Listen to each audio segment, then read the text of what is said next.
ఈ భూమి మీద ఎవడు ధైర్యవంతమైన జీవితాన్ని అనుభవిస్తాడు? రేపటిని గూర్చి భయం లేకుండా, రేపు ఏమి జరగబోతుందో ముందే తెలుసుకొని ధైర్యవంతమైన జీవితాన్ని ఎవరు అనుభవిస్తారు? ఒక్కసారి ఆలోచించండి. ప్రపంచానికి ఏమి కాబోతుంది? ప్రపంచం ఏమి ఎదుర్కోబోతుంది? ఏ దేశం మీద యుద్ధానికి వెళ్ళబోతుంది? ఏ దేశముతో మిగతా దేశాలు ఏకం కాబోతున్నాయి? ఏకమైన దేశాలన్నీ కూడా ఏ దేశం మీదకి యుద్ధానికి పోబోతూ ఉన్నాయి? ఆ యుద్ధంలో ఎవరు గెలుస్తారు ఏమిటి అనేది ప్రపంచానికి ప్రశ్నార్థకమైన క్రీస్తుని విశ్వసించినటువంటి క్రైస్తవునికి మాత్రం సమస్తము తెలుసు. ఎలా తెలుసు?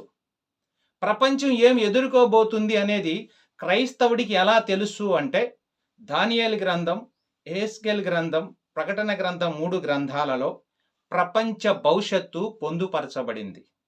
ప్రపంచం ఏం కాబోతుంది, ఏ యుద్ధాలు జరగబోతున్నాయి, ఏ దేశం మీదానికి యుద్ధానికి పోబోతుంది, ఆ యుద్ధానికి పోయిన దేశాలతో ఏ దేశాలు ఏకం కాబోతున్నాయి అనే విషయాలు చాలా స్పష్టముగా భక్తులు కొన్ని వేల సంవత్సరాల క్రితమే మనకు తెలియపరిచారు.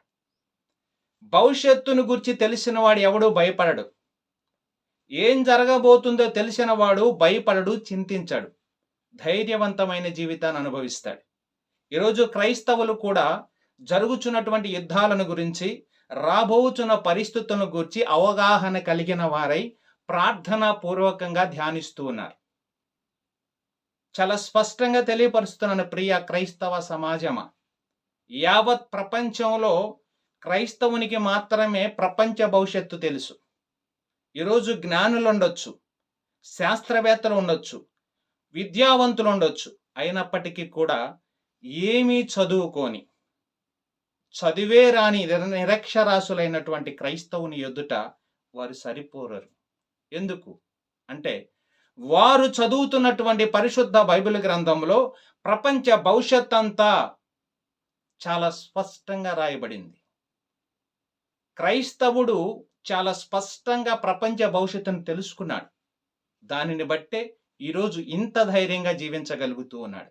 ఈ భూమి మీద ధైర్యవంతమైన జీవితాన్ని ఎవరైనా అనుభవిస్తున్నారు అంటే వాడు క్రైస్తవుడై ఉంటాడు.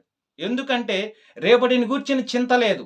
రేపు ఏం జరగబోతుందో నాకు తెలుసు కాబట్టి, ఏమి సంభవించబోతుందో నాకు తెలుసు కాబట్టి, ఏమి సంభవిస్తే దానిలో నేను పొందుకోబోయే నిత్యత్వ మహిమ ఏమిటో నాకు తెలుసు కాబట్టి నేను ధైర్యంగా ఉన్నాను.